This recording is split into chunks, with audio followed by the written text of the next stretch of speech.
Easy English module prepared by Abalu.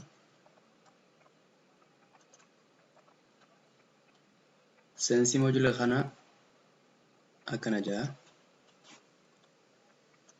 barattoonni baay'een keeja keessatti umurii isaanii waggaa 3 dabarsanii osoo Ingiliffaa dubbisuu hin danda'in yeroo eebbifamanii bahan ni argina. Kun rakkoo bakka jiru rakkoo akkasii furuunis barbaachisaa fi dirqama waan ta'eef nutillee modula salphaa kana qopheessuudhaaf dirqamnee jechuudha. Modulli kun yoo sirnaan hordofamee ijoolleetti qayyabachiisan ijoolleen 7 yeroo hin caalle keessatti Ingiliffaa sirriitti dubbisuu danda'anii jechuudha. Akkuma viidiyoo kanarratti mul'atu qabiyyee qaba modulichi kuni qabiyyeen isaa takkaama 12tti tarreeffamee jira. Qabiyyeelee kana mee takka takkaan ilaallaa jechuudha. Qabiyyeen tokkoffaan amaloota qubee A Ingiliffaa keessatti jechoota Ingiliffaa keessatti qubeen A bifa 3 dubbifama. Bifti duraa akka qubee O'ti. Bifti lammaffaan akka qubee E afaan Oromootti fi bifti sadaffaan akkuma qubee A afaan Oromootti jechuudha.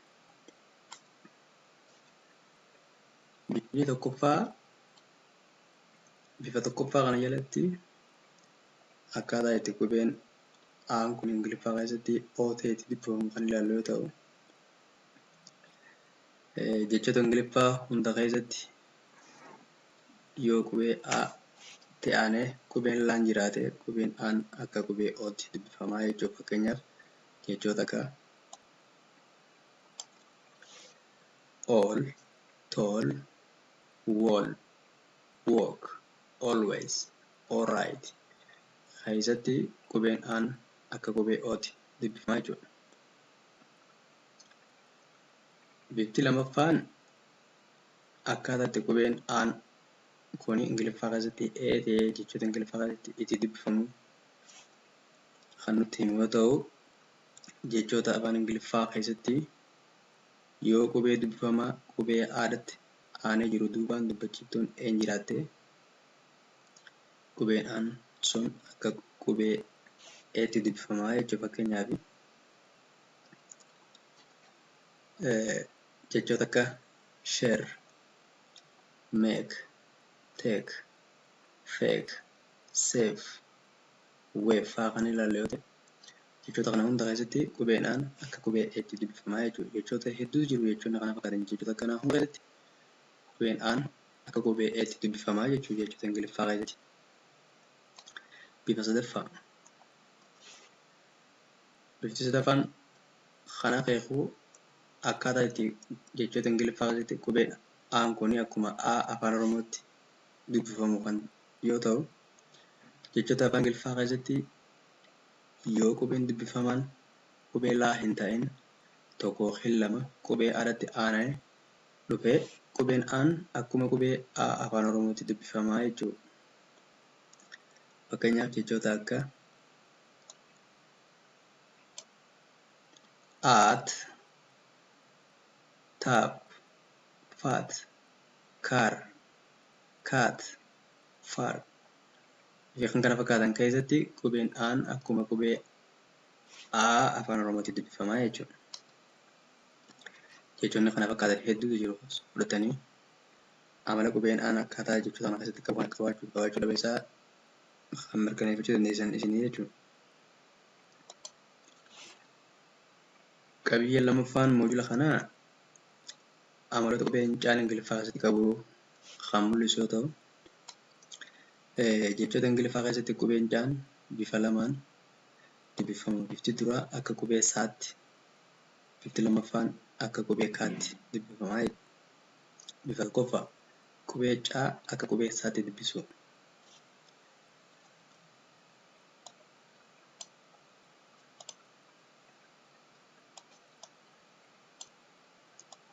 Jechoota Ingiliffaa keessatti yoo qubeen sadeen inni highlight godhe kun jechuun qubee A, ii fi iyaan qubee caatti aananii dhufan qubeen caan kun akka qubee isaatti dubbifamaa jechuudha. Fakkeenyaaf jechoota asiin gadii kana ilaaluu dandeessin jechoota booldi ta'an kana ilaala. Centimeter, celebrate, cinema, cigarette, cyber fi jechoota kana fakkaatan hunda keessatti qubeen caan akka qubee isaatti dubbifamaa jechuudha. Jechoota kana fi kan kana fakkaatan biroos hedduutu jiru waan ta'eef amala qubeen caan jechoota kana keessatti qabu ba'a. Jechoota Ingiliffaa keessatti ilaaltanii adda baafachuun ni danda'ama jechuudha. Bifa lammaffaa qubee caa akka qubee kkaatti dubbisuudha. Jechoota Ingiliffaa keessatti qubeen sadeen highlight godhe kun jechuun qubee e, i fi yaan qubee sadeen kana malee qubeen biraa hundi qubee caa kanatti aananii yoo dhufan qubeen caan kun akka qubee kkaatti dubbifamaa jechuudha. Fakkeenyaaf jechoota kanneen fudhannee ilaaluu dandeenya. Kaameeraa, kalar, kaamel, kilinik, kaar, kaaroti jechoota ja'an kana hundaa keessatti qubeen e, i fi yaan qubee caatti aananii hin jiran jechuudha. Qubeeleen sadeen kun qubee caa kanatti aananii dhufuu baannaan jechoota Ingiliffaa hundaa keessatti qubeen caan kun qubee kkaa ta'ee dubbifamaa jechuudha. Jechoota immoo bifa tokkoffaa fi bifa lammaffaa qubeen caan qabu kana waliin makatanii qabanii jira. Jechoonni akkasii fakkeenyaaf jecha akka circle, circumstance, cancer fa'aa kan fudhannee ta'e qubeen caan lamaa fi sadiffaadhaa jira. Qubeen sun lachuu fakkeenyaaf jecha circle jiru keessatti qubeen caan duraa onee fi caan jechoota walakkaa jiru adda adda jechuudha. Caan duraa akka saatti yaamu inni jidduu immoo akka kkaatti yaamamu. Fakkeenyaaf maaliif kkaa ta'e qubeen isa xalee jiru laadha. Laan kun qubee sadii irraa maqaa qabni sun i'dhaa fi yaan irraa addaa jechuudha.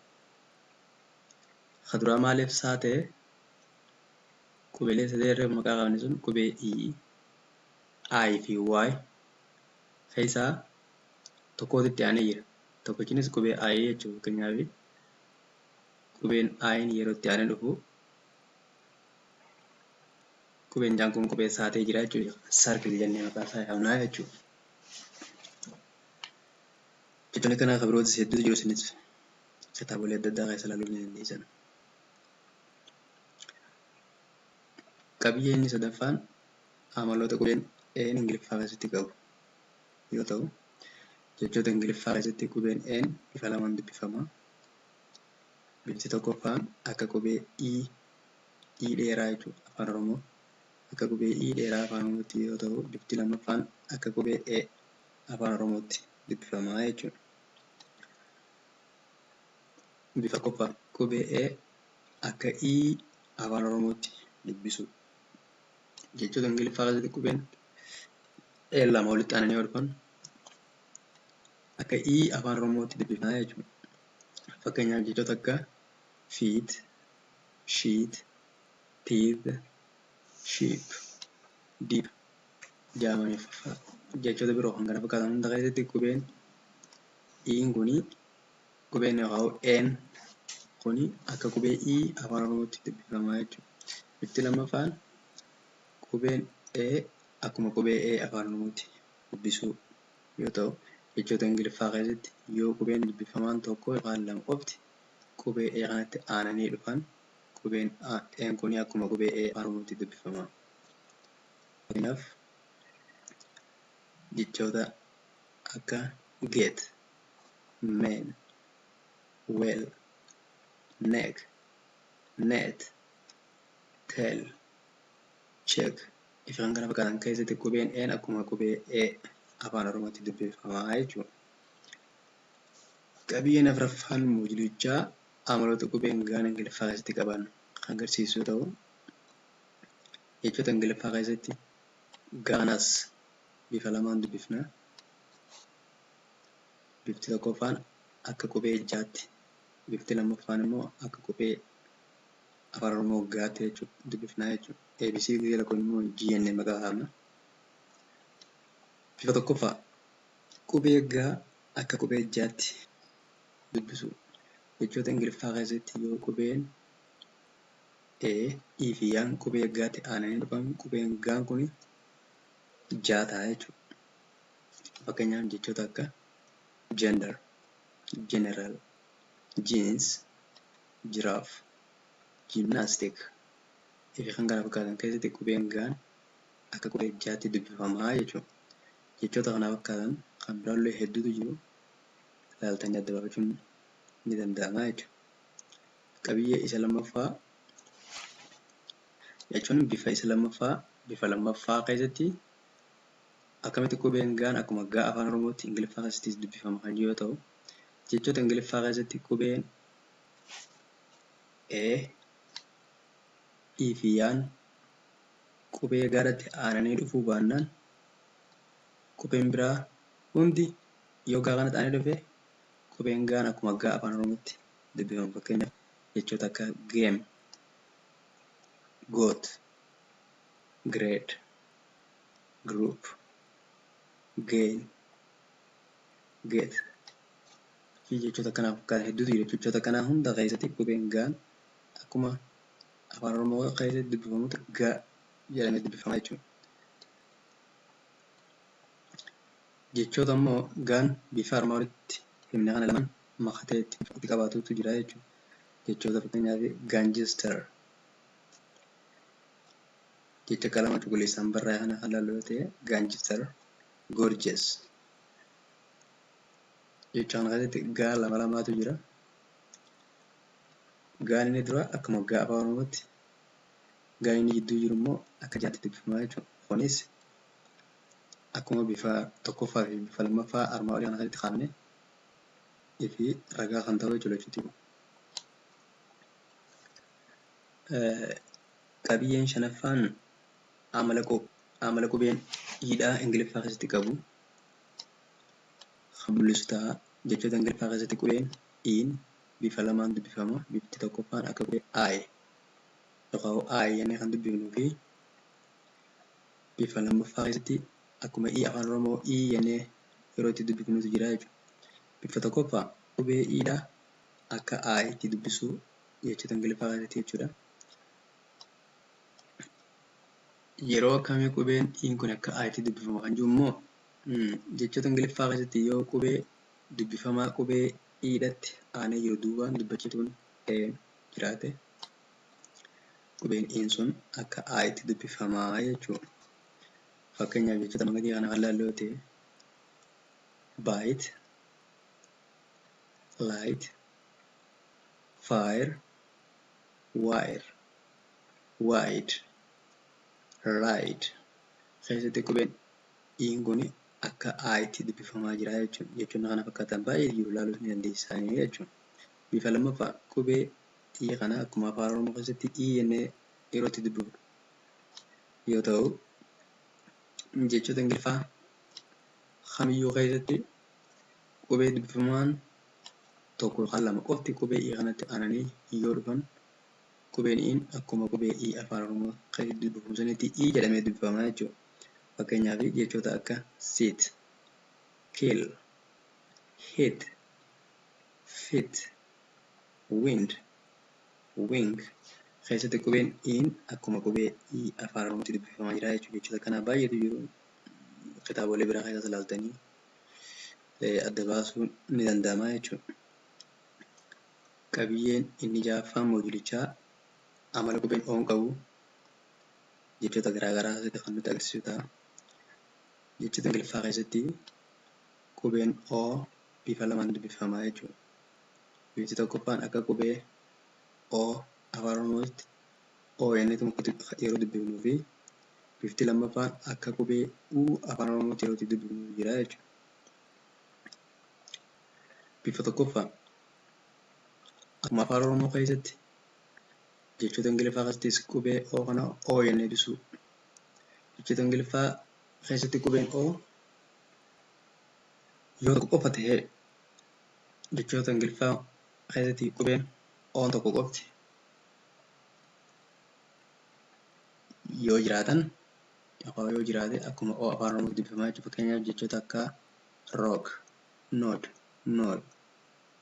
nose, mod, top, pot fi kan kana fakkaatan keessatti qubeen on akkuma qubee o afaan Oromootti dubbifamaa jechuudha. Bifa lammaffaa qubee o akka u afaan Oromootti dubbisuu. Jechoota Ingiliffaa keessatti qubeen o lama walitti aanee yoo dhufe akka u dheeraa afaan Oromootti dubbifamaa jechuudha. Fakkeenyaaf jechoota akka book, tools, foot, cook, wood, tool fa'aa kan fudhannoo ta'e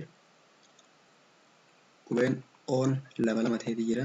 As keessatti qubeen on kun lama ta'ee dhufu isaa akka uutti akka dubbifamu isa taasisaa jechuudha. Jechoonni biraas hedduus yookaan afaan kan kana fakkaatanii kitaabolee biraa keessa ilaaltanii mirkaneeffachuu dandeessan jechuudha. Qabiyyee torbaffaa mooyilicha kanaa. Qabiyyeen torbaffaan amaloota qubeen uun Ingiliffaa keessatti qabu kan agarsiisu ta'a jechuudha. Jechoota Ingiliffaa keessatti qubeen uun bifa lamaan dubbifama. Bifti tokkoffaan akka qubee a afaan Oromootti a jedhamee dubbifamaa jechuudha. Bifti lammaffaan akkuma qubee u ta'ee dubbifamaa jechuudha. Bifa tokkoffaa qubee u kana akka aatti dubbisuu. Jechoota Ingiliffaa keessatti dubbifamaan tokko yookaan lama qubee u'tti aananii yoo dhufan qubeen u kuni akka qubee aatti dubbifamaa jechuudha. Fakkeenyaaf jechoota armaan gadii kana ilaaluun ni danda'ama jechuudha. Fakkeenyaaf run, tear, cut, burn, shut, umbrella, upward, unknown. Jechoota ja'an kana keessatti qubeen uun kun akka qubee a ta'eeti dubbifamaa jira jechuudha. Jechoonni biraatis hedduutu jiru kan kana fakkaatanii kitaabolee biraa keessaas ilaaluun ni danda'ama jechuudha. Bifa lammaffaa qubee u akka yuutti dubbisuu jechoota Ingiliffaa keessatti. Jechoota Ingiliffaa keessatti yoo qubeen dubbachiiftuu dubbifamaa u'tti aanutti aanee dhufe. Qubeen dubbachiiftuun dubbifamaa qubee u'tti aanutti aanee yoo dhufe uun akka yuutti dubbifamaa jechuudha. Fakkeenyaaf jechoota akka universal, unit, union, unite, uniform, urea kan kana fakkaatan keessatti qubeen uun kun akka yuutti dubbifamaa jechuudha.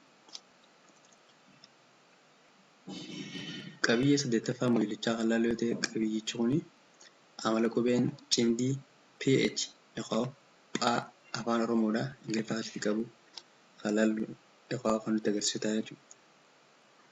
Qubee cimdii phaa Ingiliffaa keessatti akka faa afaan Oromootti dubbifama. Fakkeenyaaf jechoota akka photo, phone, physics, phenomena, elephant, phrase fi kan kana fakkaatan keessatti phaan akka faa afaan Oromootti dubbifamaa jechuudha.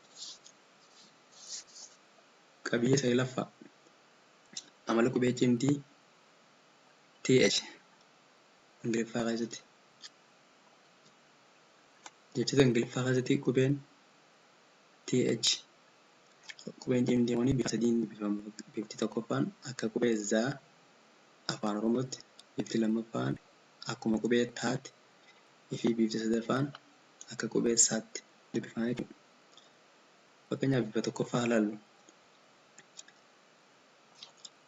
TH kana akka qubee zaatti dubbisuu.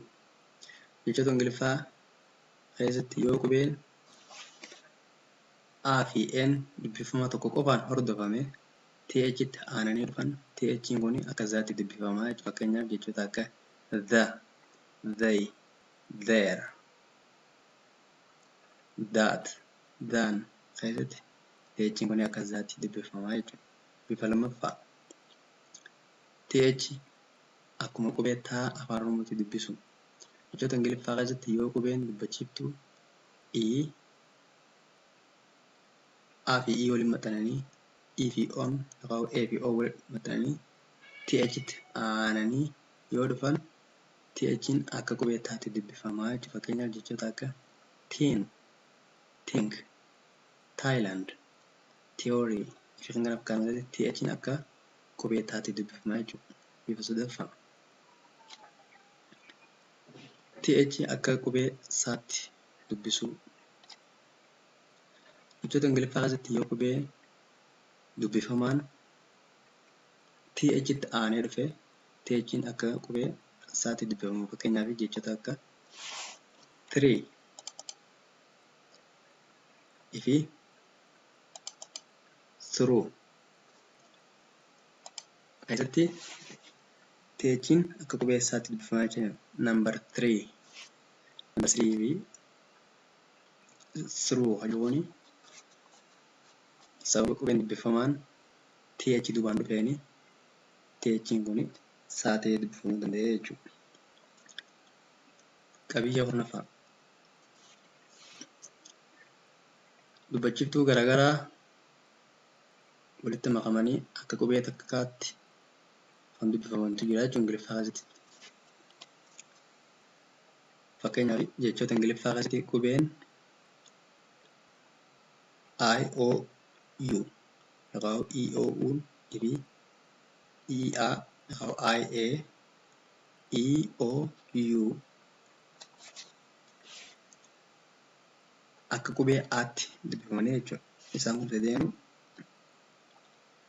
akka qubee aatti kan dubbifaman yoo ta'u, fakkeenyaaf jecha delicious, special, gorgeous fi kan kana fakkaatan keessatti qubeeleen kun sadeenuu akka qubee aatti dubbifamaa jechuudha. Qabiyyeen 11ffaan afaan Oromoo keessatti qubeen shan tokkummaatu jira. Tokkichi kan qubee saa fi haan wal dhufuudhaan uumamu jechuudha. Qabiyyeen 11ffaan kun immoo Ingiliffaa keessatti qubeen shan kan afaan Oromoo keessatti beekamu kana malee kan biraas jiraachuu isaa kan nutti agarsiisu yoo ta'u, jechoota Ingiliffaa keessatti qubeeleen akka TIO, SIO, TIA, CIA akka qubee shanti dubbifamanii jechuudha. Fakkeenyaaf jechoota akka nation fi tension keessatti TIO fi SIO'n akka shiitti dubbifamanii jechuudha. Jecha immoo akka facial, special keessatti CIA'n akka shaata afaan Oromootti dubbifamaa jechuudha. Kanaafuu facial, special jennee dubbifnaa jechuudha. Qabiyyee 12ffaa dubbachiftuu garaagaraa kan walitti dhufanii sagalee dheeraa uumu. Sagalee dheeraa uumu Ingiliffaa keessatti jechuudha. Dubbachiftuu sagalee dheeraa Ingilish keessatti. Jechoota afaan Oromoo keessatti dubbachiftuun adda addaa lamaa fi lamaa ol walitti aananii yoo dhufan muraasa jidduu gara jechuudha. Adda godhuudhaaf dubbachiftuu garaagaraa waan ta'aniif yoo dubbachiftuun gosoota akka ta'e immoo sagalee dheeraan uumama. Dubbachiftuun adda addaa lama walitti dhufnaan qooduudhaan adda qoonnaa jechuudha. Hodhaadhaan adda qoonnaa jechuudha. Jechoota Ingiliffaa keessatti immoo dubbachiftuun adda addaa lamaa fi lama ol walitti aananii yoo dhufan dubbachiftuu sagalee dheeraa uumuu danda'anii jechuudha. Kunis qubeelee dubbachiftuu walitti aananii dhufan keessaa isa jalqabaa liqimsinee yaamuu fi jechuun isa jalqabaa dheeressinee yaamuu fi qubeelee hafan liqimsuudhaan ta'a jechuudha. Fakkeenyaaf jechoota akka road, got, boat fi kan kana fakkaatan keessatti dubbachiftuu gosa lama tan adda addaatiin walitti jira. OPA, OPA jechuudha. O kana dheeressinee A liqimsinaa jechuudha keessatti. Kanaafuu sagaleen kun O dheeraa akka O dheeraa afaan Oromootiin gargaara jechuudha. Road, got, boat jennee dubbisnaa jechuudha. Jechoota akka feet, tear, fear, eat, meat jedhaman keessatti immoo qubeen dubbachiftuu garaagaraatitu walitti aanee jira. Ammatti i'dhaa fi a'dhaa jechuudha. Qubeen duraa i'dha. Lafa eedhaa fi a'tu walitti aanee jira jechuudha. I'e jechoota hunda keessatti jechoota shaanuu keessatti i fi eetu walitti aanee jira jechuudha. Yeroo kana qubee inni duraa i'dha. I kana dheereessinee yaamnee e kana immoo liqimsinaa jechuudha. Kanaaf jecha duraa keessatti feet jennee i kana dheeressinee feet. Kan ammoo keessatti i dheeressinee tear, fear, eat, meat jennee yaamuu dandeenya jechuudha. Hojiilee keenya gabaabinaan isa kana fakkaata. Yoo isinitti tole comment, subscribe fi share godhuudhaan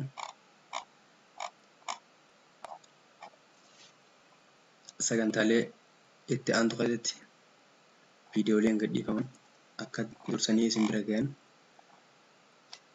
godhuu barbaachisaa jechuudha. Kanaafuu chaanaalicha kana share, subscribe fi comment godhuu keenya dagannee isiniin jenna. Galatooma.